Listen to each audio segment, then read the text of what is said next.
Hello दोस्तों, नमस्कार। आप सभी का एक बार फिर से बहुत बहुत स्वागत है आप सभी के अपने यूट्यूब चैनल डियर गुरुजी पर। तो दोस्तों, आज की इस वीडियो में हम आपके लिए जीके से रिलेटेड बहुत ही महत्वपूर्ण प्रश्नों को लेकर आए हैं, जो कि आप सभी के लिए हम यहाँ पर डेली बेसिस पे प्रोवाइड करते हैं, जो कि आपके एग्जाम से रिलेटेड है और बहुत ही ज़्यादा इंपॉर्टेंट होने वाले हैं। तो आप सभी लोगों से रिक्वेस्ट है कि आप सभी लोग आज की इस क्लास को पूरा अटेंड कीजिए, क्योंकि यहाँ पर आपके लिए मैं जितने भी प्रश्न लेकर आया हूँ वो सारे के सारे प्रश्न आप सभी के लिए बहुत ही इम्पोर्टेंट होने वाले हैं।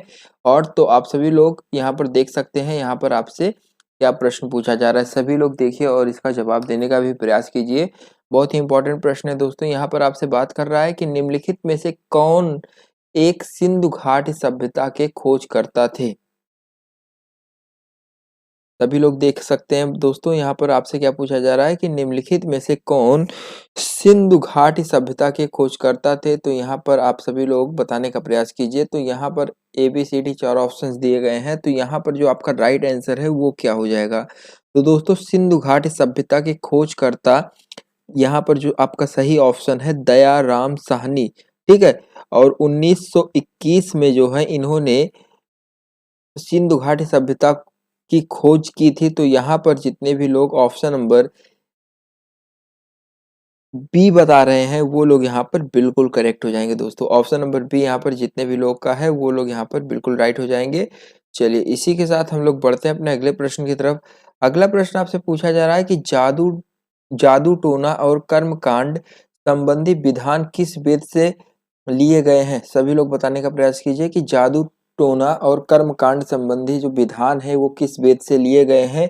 तो यहाँ पर आपके 4 वेद दिए गए हैं, ऋग्वेद, सामवेद, यजुर्वेद, अर्थवेद। तो जादू टोना और कर्मकांड संबंधी जो विधान है वो किस वेद से लिए गए हैं। बहुत ही अच्छा प्रश्न है। तो दोस्तों, अर्थवेद जो है, अथर्ववेद में जो है जादुई कर्मकांड जो है, आकर्षण और मंत्र जो ये इसमें सम्मिलित होते हैं जादू टोना में, वो चीज यहाँ पर सम्मिलित किए गए हैं, ठीक है। तो यदि जादू टोना और कर्मकांड संबंधी विधान जो यदि बात करें ये किस बेस से संबंध रखते हैं, तो यहाँ पर जो आपका राइट ऑप्शन हो जाएगा दोस्तों, ऑप्शन नंबर आपका यहाँ पर डी वाला बिल्कुल राइट हो जाएगा। ऑप्शन नंबर आपका डी क्या है, अर्थ अथर्ववेद, यहाँ पर आपका बिल्कुल राइट हो जाएगा। तो जितने भी लोग ऑप्शन नंबर डी बता रहे हैं वो लोग यहाँ पर बिल्कुल करेक्ट हो जाएंगे, ठीक है। चलिए, बढ़ते अपने अगले प्रश्न की तरफ। अगला प्रश्न आपसे पूछा जा रहा है कि सिंधु घाटी सभ्यता का स्थल जो है धौलावीरा किसके लिए प्रसिद्ध है। बताइए, सिंधु घाटी सभ्यता का स्थल धौलावीरा ये किसके लिए प्रसिद्ध है। तो यदि बात करें धौलावीरा की, तो ये जो है सिंधु घाटी सभ्यता का एक प्रसिद्ध स्थल है। आप सभी लोग इसे ध्यान में रखिएगा। क्या चीज, यह सिंधु घाटी सभ्यता का एक प्रसिद्ध स्थल है, जो कि जेपी जोशी द्वारा जो है गुजरात के कच्छ जिले में लूनी नदी के किनारे खोजी गई है। तो ऑप्शन नंबर यहाँ पर जो आपका राइट हो जाएगा दोस्तों, 78 नंबर प्रश्न में ऑप्शन नंबर आपका सी वाला जो है बिल्कुल करेक्ट हो जाएगा। और जो पॉइंट मैंने आपको बताया इसे आप लोग चाहें तो किसी पर नोट कर सकते हैं। ऑप्शन नंबर यहाँ पर सी, जल प्रबंधन, जितने भी लोग बता रहे हैं वो लोग यहाँ पर बिल्कुल करेक्ट हो जाएंगे। सिंधु घाटी सभ्यता का स्थल धौलावीरी जो है जल प्रबंधन के लिए प्रसिद्ध है। चलिए, जीन फर्क। यहाँ पर अगला प्रश्न आपसे पूछा जा रहा है कि विजयनगर शासक कृष्णदेव राय का काव्य अमुक्त माल्याद जो है किस भाषा में लिखी गई है। बताइए, विजयनगर शासक कृष्णदेव राय का काव्य अमुक्त माल्याद किस भाषा में लिखी गई है। आप सभी लोग बताने का प्रयास कीजिए। 55। तो यहाँ पर जो आपका राइट आंसर हो जाएगा दोस्तों, ऑप्शन नंबर यहाँ पर आपका डी वाला बिल्कुल करेक्ट हो जाएगा, तेलुगु, ठीक है। विजयनगर साम्राज्य के कृष्णदेव राय का एक महान जो ये कृष्णदेव राय जी जो हैं ये एक महान शासक थे विजयनगर साम्राज्य के। तो इन्होंने जो है अमुक्त अमुक्त माल याद जो है इस भाषा में लिखी थी। क्या ये जो भाषा है किस भाषा में लिखी थी, अमुक्त माल याद। तो यहाँ पर जो आपका राइट ऑप्शन है दोस्तों, ऑप्शन नंबर आपका डी, तेलुगु भाषा में लिखी थी। ऑप्शन नंबर डी जितने भी लोग बताए हैं बिल्कुल करेक्ट हो जाएंगे। अगला प्रश्न आपसे पूछा जा रहा है कि कांसे की नृत्य करती हुई कन्या कहाँ से प्राप्त हुई है। बताइए कांसे की नृत्य करती हुई कन्या कहाँ से प्राप्त हुई है? तो यहाँ पर जो आपका राइट आंसर हो जाएगा दोस्तों, आप सभी लोग देख सकते हैं यहाँ पे ऑप्शन, यहाँ पर जो ऑप्शन बी है बिल्कुल करेक्ट हो जाएगा, सिंधु घाट सभ्यता। ठीक है, यहाँ पर जितने भी लोगों का ऑप्शन नंबर बी आ रहा है वो लोग यहाँ पर बिल्कुल राइट हो जाएंगे। ठीक है, चलिए इसी के साथ हम लोग बढ़ते हैं अपने अगले प्रश्न की तरफ। अगला प्रश्न आपसे पूछा जा रहा है कि नेचुरल, यहाँ पर आपका जो राइट आंसर है आपको बताना है, सोर तुगई सिंधु घाटी सभ्यता किस देश में है? बताइए, सोर तुगई सिंधु घाटी सभ्यता किस देश में है? भारत, पाकिस्तान, अफगानिस्तान या आपका तिब्बत?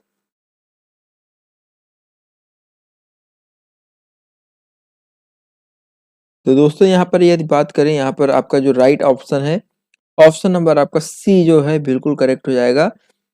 सोर तुगई सिंधु घाटी सभ्यता का एक स्थल जो है वो है अफगानिस्तान।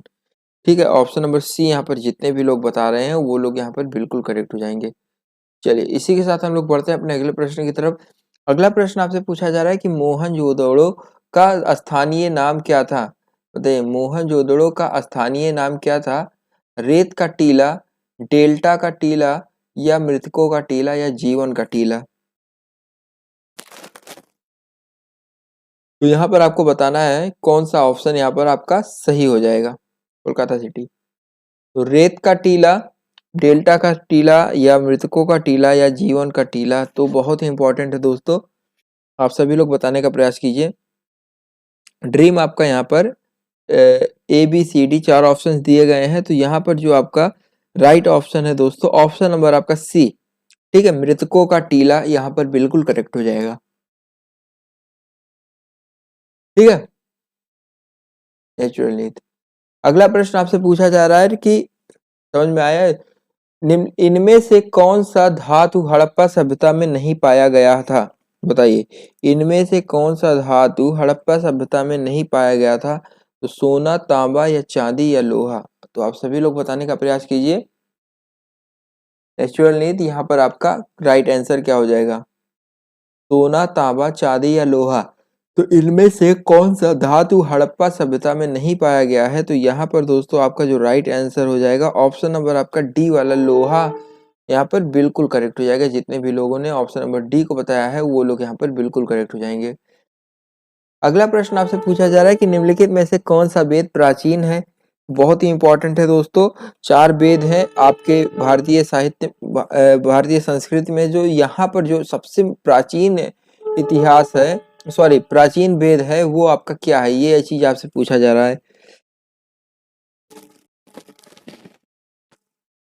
जी हाँ दोस्तों, यहाँ पर देखिए ऋग्वेद जो है सबसे पुराना वेद माना जाता है। तो जितने भी लोगों ने ऋग्वेद बताया है वो लोग यहाँ पर बिल्कुल करेक्ट हो जाएंगे। भूमि की श्रेणियों का चोल शिलालेखों में उल्लेख के अनुसार जैन संस्थानों को दिया जाने वाला दान किस नाम से जाना जाता था? तो आप सभी लोग बताने का प्रयास कीजिए, यहाँ पर आपका राइट आंसर क्या हो जाएगा? तो यहाँ पर दोस्तों आपका जो राइट आंसर हो जाएगा ऑप्शन नंबर आपका डी वाला, आप सभी लोग देख रहे हैं पल्ले छंदम, यहाँ पर आपका बिल्कुल करेक्ट हो जाएगा। चलिए अगले प्रश्न की तरफ बढ़ते हैं। अगला प्रश्न आपसे पूछा जा रहा है कि चोल शिलालेख में भूमि श्रेणियों को उल्लेख के अनुसार ब्राह्मण के अतिरिक्त किसान को दिया जाने वाला भूमि का किस नाम से जाना जाता है? टेलर आपको बताना है यहाँ पे आपका राइट आंसर क्या है, आप सभी को बताना है यहाँ पे आपका राइट आंसर क्या है। तो यहाँ पर दोस्तों आपका जो राइट आंसर है वो है ऑप्शन नंबर आपका ए। ठीक है, बेल, यहाँ पर जो ऑप्शन आपका ए है बेलान बगई। प्रश्न की तरफ अगला प्रश्न आपसे पूछा जा रहा है कि चोल शिलालेख में भूमि श्रेणियों के उल्लेख के अनुसार ब्राह्मणों को उपहार स्वरूप दिया जाने वाला भूमि कहलाता था। बहुत ही अच्छा प्रश्न यहाँ पर आपसे पूछा जा रहा है। 87 नंबर प्रश्न आप सभी लोग बताने का प्रयास कीजिए कि चोलों के काल में जो है ये चीज, ये प्रश्न आपका संबंध रखता है। तो यहाँ पर जो आपका राइट आंसर हो जाएगा दोस्तों ऑप्शन नंबर आपका बी वाला बिल्कुल करेक्ट हो जाएगा। ठीक है, बी वाला ऑप्शन आपका क्या है? ब्रह्मदेव। ठीक है, यहाँ पर जितने भी लोगों ने ऑप्शन नंबर बी को बताया है वो लोग यहाँ पर बिल्कुल करेक्ट हो जाएंगे। चोल शिलालेखों में भूमि श्रेणियों के उल्लेख के अनुसार ब्राह्मणों को उपहार के रूप में क्या दिया जाता था? ब्रह्मदेव। यहाँ पर बिल्कुल करेक्ट हो जाएगा ऑप्शन नंबर बी। चलिए बढ़ते हैं अपने अगले प्रश्न की तरफ। अगला प्रश्न आपसे पूछा जा रहा है कि चोल शिलालेख में भूमि श्रेणियों को उल्लेख के अनुसार मंदिरों को दिया जाने वाला उपहार स्वरूप भूमि कहलाता था, क्या कहलाता था? बताइए। चोल शिलालेखों में भूमि श्रेणियों के उल्लेख के अनुसार मंदिरों को दिया जाने वाला जो उपहार स्वरूप भूमि कहलाता था, यहाँ पर आपका राइट आंसर क्या हो जाएगा? 4 ऑप्शंस है, आपको बताना है। यही सेम ऑप्शंस इसके पहले भी थे, लेकिन आपको यहाँ पर प्रश्न अलग पूछा गया है। तो ऑप्शन नंबर यहाँ पर डी वाला जो है देवदान यहाँ पर बिल्कुल करेक्ट हो जाएगा। चलिए अगला प्रश्न आपसे पूछा जा रहा है कि धामेक स्फूर्त भारत के किस शहर में स्थित है?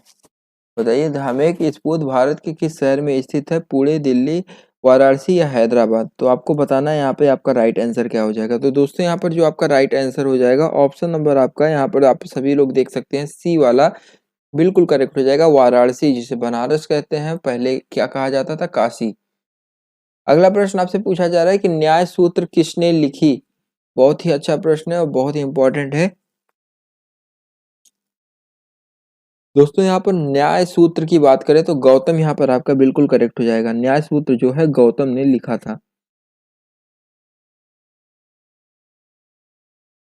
काकतीय वंश कौन सी रानी से वारांगल पर शासक किया जो आधुनिक में आंध्र प्रदेश का हिस्सा है? बहुत ही अच्छा प्रश्न है। काकतीय वंश की कौन सी रानी ने वारांगल पर शासन किया जो आधुनिक समय में आंध्र प्रदेश का हिस्सा है? तो यहाँ पर दोस्तों आपसे बात क्या कर रहा है कि काकतीय वंश की रानी जो है, काकतीय वंश की कौन सी रानी जो है वारांगल पर शासक किया जो कि आधुनिक समय में आंध्र प्रदेश का हिस्सा है? तो यहाँ पर दोस्तों जो आपका राइट आंसर हो जाएगा वो है option number A. Option number A क्या है? रुद्रमा देवी। ठीक है, रुद्रमा देवी जो है यहाँ पर आपका बिल्कुल करेक्ट हो जाएगा। इन्होंने जो है वारांगल पर शासन किया जो कि आज के समय में आंध्र प्रदेश का हिस्सा है। ठीक है, ऑप्शन नंबर ए यहाँ पर आपका बिल्कुल करेक्ट हो जाएगा।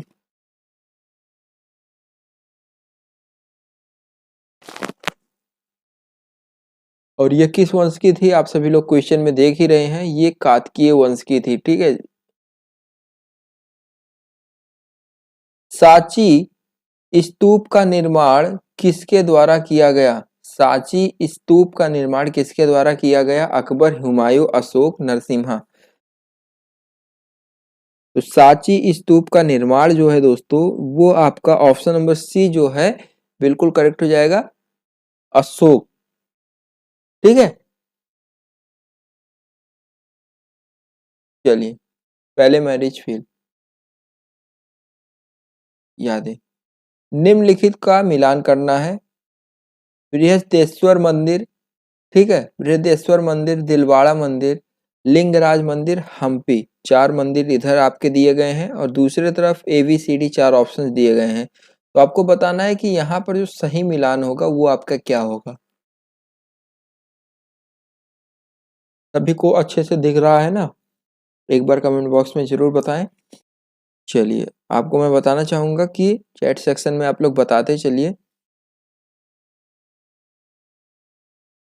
सभी को अच्छे से दिख रहा है? चलिए तो यहाँ पर जो आपका राइट आंसर हो जाएगा ऑप्शन नंबर यहाँ पर देख सकते हैं दोस्तों, जो आपका पहला वाला है बृहदेश्वर मंदिर, यहाँ पर जो सही मिलान करेगा आपका जाकर तो वो है दोस्तों आपका बी से, तमिलनाडु। और बात करें तिलवाड़ा मंदिर की तो ये आपका सही मिलान किससे करेगा दोस्तों? आप सभी लोग देख सकते हैं यहाँ पर आपका जो डी वाला है राजस्थान दिलवाड़ा मंदिर। और लिंगराज मंदिर की यदि बात करें तो यहाँ पर ऑप्शन नंबर आपका ए वाला उड़ीसा से जाके मिलान करेगा। और यदि बात करें हम्पी की तो कर्नाटक से। तो आप लोग चाहें तो एक इसका स्क्रीनशॉट ले सकते हैं। और यदि बात करें यहाँ पर कौन सा ऑप्शन सही है तो ऑप्शन नंबर आपका सी वाला जो है यहाँ पर बिल्कुल करेक्ट हो जाएगा। ठीक है, अच्छे से आप सभी लोग इसे देख सकते हैं। बहुत ही इंटरेस्टिंग सवाल है। चलिए किस सम्राट ने नागनंद को संस्कृत भाषा में लिखा था? देखिए, जब लोग आप सभी लोग अपना समझकर इसे अच्छे से पढ़ेंगे तो तभी समझ में आएगा, तभी याद भी रहेगा, क्योंकि आप ही लोगों के लिए ये है इम्पोर्टेंट होने वाला है। तो आप सभी लोग अच्छे से इसे फोकस के साथ कंसंट्रेट होकर पढ़िए। किस सम्राट ने नागनंद को संस्कृत भाषा में लिखा था? तो यहाँ पर प्रभाकर वर्धन, हर्षवर्धन या आपका चंद्रगुप्त द्वितीय ने या बिंदुसार ने। तो किस सम्राट ने नागनंद को, ठीक है दोस्तों, नागनंद को संस्कृत भाषा में लिखा था? पोखरा आपका यहाँ पर राइट आंसर क्या हो जाएगा? 55। तो दोस्तों यहाँ पर जो आपका राइट आंसर हो जाएगा, आप सभी लोग देख सकते हैं, ऑप्शन नंबर आपका बी वाला यहाँ पर बिल्कुल करेक्ट हो जाएगा। हर्षवर्धन संस्कृत ने जो है एक महान विद्वान थे, इन्होंने जो है नागनंद नाटक को लिखा था। ऑप्शन नंबर आपका यहाँ पर बी वाला बिल्कुल करेक्ट हो जाएगा। चलिए दोस्तों बढ़ते हैं इसी के साथ हम लोग अपने अगले प्रश्न की तरफ। अगला प्रश्न आपसे पूछा जा रहा है कि तक्षशिला विश्वविद्यालय किन दो नदियों के बीच स्थित है? आप सभी लोग बताने का प्रयास कीजिए। तक्षशिला विश्वविद्यालय किन दो नदियों के बीच स्थित है? तो यहाँ पर दोस्तों आपका जो राइट आंसर हो जाएगा, आप सभी लोग देख सकते हैं यहाँ पे, ऑप्शन नंबर यहाँ पर आपका जो ए वाला है बिल्कुल करेक्ट हो जाएगा। क्या है? सिंध और झेलम नदी के बीच जो है तक्षशिला विश्वविद्यालय इन दो नदियों के बीच में स्थित है, सिंधु नदी और झेलम नदी। बहुत ही इंपॉर्टेंट था। अगला प्रश्न आपसे पूछा जा रहा है कि ऋग्वेद जो कि सबसे पुराना वेद माना जाता है, ठीक है, सबसे प्राचीन वेदों में ऋग्वेद आपका आता है, तो ऋग्वेद का सबसे प्रसिद्ध भगवान जो है वो कौन है?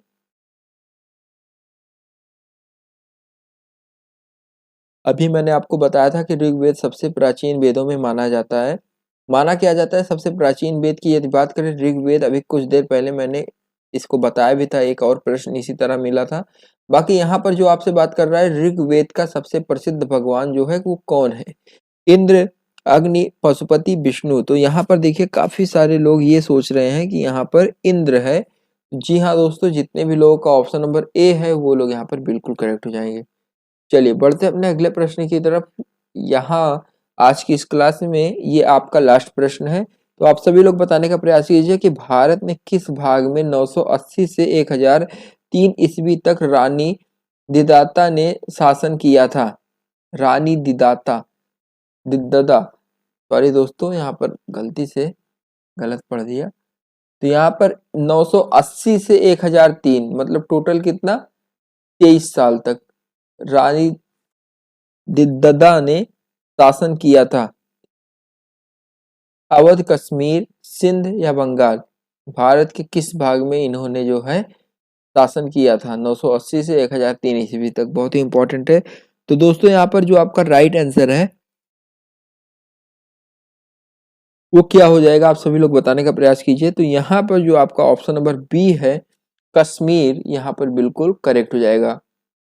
चलिए ऑप्शन नंबर आपका बी वाला जो है बिल्कुल करेक्ट हो जाएगा, जितने भी लोगों ने बताया है कश्मीर। चलिए दोस्तों इसी के साथ आज का ये जो क्लास है आपका यहीं पर समाप्त होता है। और अभी तक जितने भी लोगों ने इस चैनल को सब्सक्राइब नहीं किया है, चैनल को भी सब्सक्राइब कर लें, जिससे कि उन्हें आने वाली वीडियोज के नोटिफिकेशन आसानी से मिलते रहें।